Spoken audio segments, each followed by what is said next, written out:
साई सुदर्शन की 50, but Ben Stoke के 2 wicket आ चुके हैं भाई। बट ऋषभ पंत को पैर पे चोट भी लग जाना, तो अनफॉर्चुनेटली इंडिया के लिए और इंग्लैंड के लिए बहुत अच्छा दिन नहीं गया मे बी मेरे हिसाब से। बट इन सारी चीजों के ऊपर बात करेंगे। Welcome to test morning with crick zone hmm. स्वागत है आप लोगों का भाई। इंग्लैंड ने टॉस जीता भाई और बॉलिंग का कर लिया फैसला, और इंडिया के रिकॉर्ड यहाँ बहुत ज्यादा बुरे हैं मैनचेस्टर के ग्राउंड पर भाई। तो देखते हैं इंडिया क्या कर पाता है। बट 83 ओवर के खेल होता है, 264 रन बनाता है इंडिया सिर्फ 4 विकेट के नुकसान पर। बट भाई मेरे हिसाब से जो ओपनिंग अपनी बैटिंग करी है ना, यशस्वी जायसवाल और कमाल लाजवाब राहुल ने एक बार फिर से शानदार बैटिंग कर दी। 58 रन बनाए 46 बॉल्स में। बट साई सुदर्शन ने भाई नंबर 3 पर आके क्या जबरदस्त बैटिंग कर दी। 151 बॉलें खेली है बंदे ने और 61 रन बनाए। जबरदस्त बैटिंग करी, मतलब मेरे हिसाब से शायद नंबर 3 सॉर्टेड हो गया, ये अभी कहना नहीं चाहिए बट शायद मे भी अगर हो जाए तो बहुत अच्छा है, क्योंकि फिर वो ऊपर यशस्वी लेफ्टी, फिर आ जाता है राहुल राइटी, फिर लेफ्टी, फिर राइटी, फिर लेफ्टी, फिर रविंद्र जडेजा, तो बहुत अच्छा।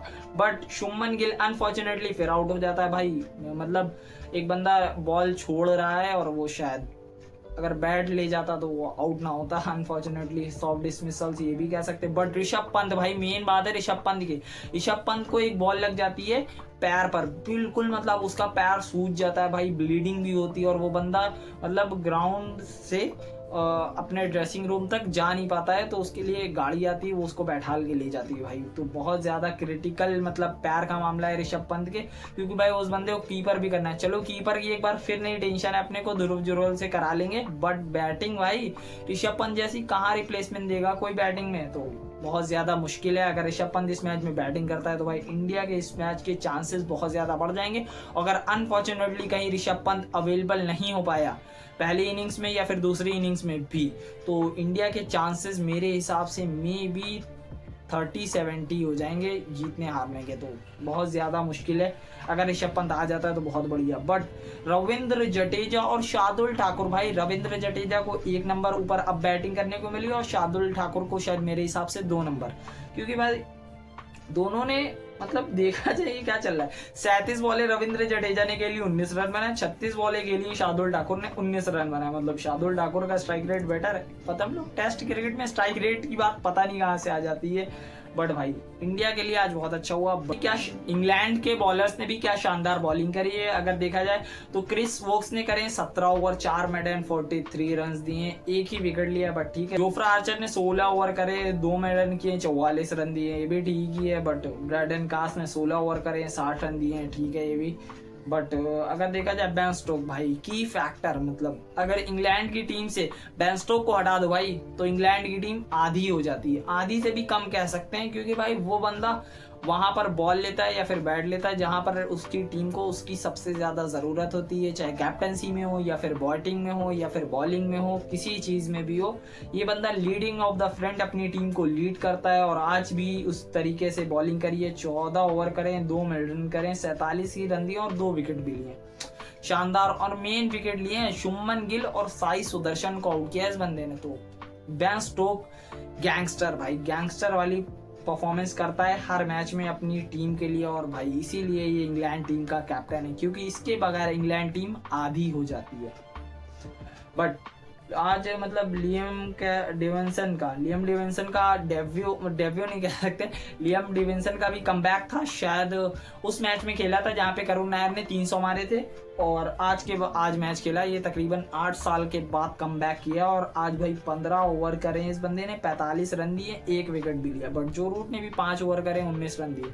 बट अनफॉर्चुनेटली अगर आज के दिन की बात करी जाए किधर गया ये दिन, मेरे हिसाब से इंडिया थोड़ा सा इसमें 60% है और इंग्लैंड है 40%, क्योंकि अगर इंग्लैंड यहाँ पे नया बॉल ले लेता, नया बॉल भी इस वजह से नहीं आ पाया मेरे हिसाब से, जो मुझे लग रहा है, क्योंकि पेसर्स विजिबिलिटी जडेजा को दिक्कत हो रही थी और जडेजा ने एम्पायर से बोल दिया कि भाई विजिबिलिटी की बहुत ज्यादा दिक्कत हो रही, बॉल नहीं दिख रहा है, क्योंकि भाई बॉल थोड़ा सा रेड कलर का नहीं मैरून कलर का होता है। तो वेदर कंडीशन में ये होता है कि बॉल दिखना बंद हो जाता है हल्का सा, मतलब फिर वो अंदाजे से खेलना होता है, बट ऐसे अंदाजे से आप कैसे ही खेल सकते हैं वो चीज़ है।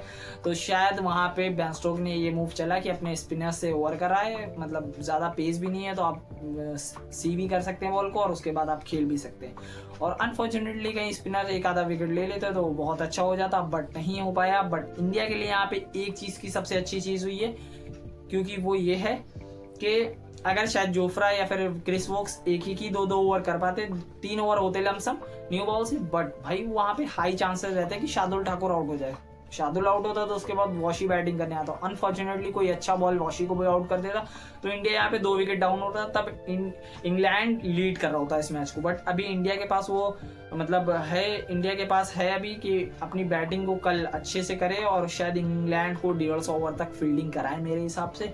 अगर ऋषभ पंत भाई फर्स्ट इनिंग में बैटिंग करने वापस आ जाता है, पैर सही हो जाता है, अगर उसका बेटर फील करता है वो, तो भाई बहुत ज़्यादा चांसेस हैं कि इंडिया इस मैच को या तो फिर ड्रॉ की तरफ जाएगा या फिर इंडिया जीतेगा मेरे हिसाब से, जो मेरी प्रेडिक्शन है। बट जैसे बोला था एजबेस्टन में भी कि इंडिया हिस्ट्री क्रिएट कर सकता है, तो भाई वही चीज़ मैं यहाँ भी दोहराऊंगा कि इंडिया इस मैच में हिस्ट्री क्रिएट करेगा और इंडिया मेरे हिसाब से इस सीरीज को हार के नहीं जाने वाला। ये सीरीज ड्रॉ करी जा सकती है बट इंडिया इस सीरीज को हार के नहीं जाएगा, ये मेरी प्रेडिक्शन है।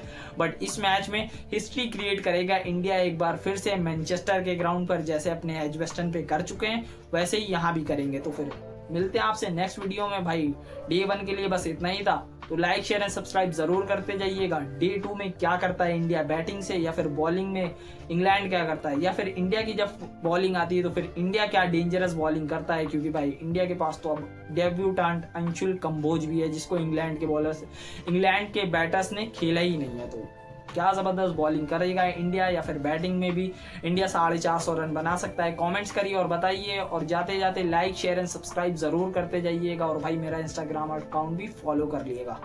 मिलते हैं आपसे नेक्स्ट वीडियो में।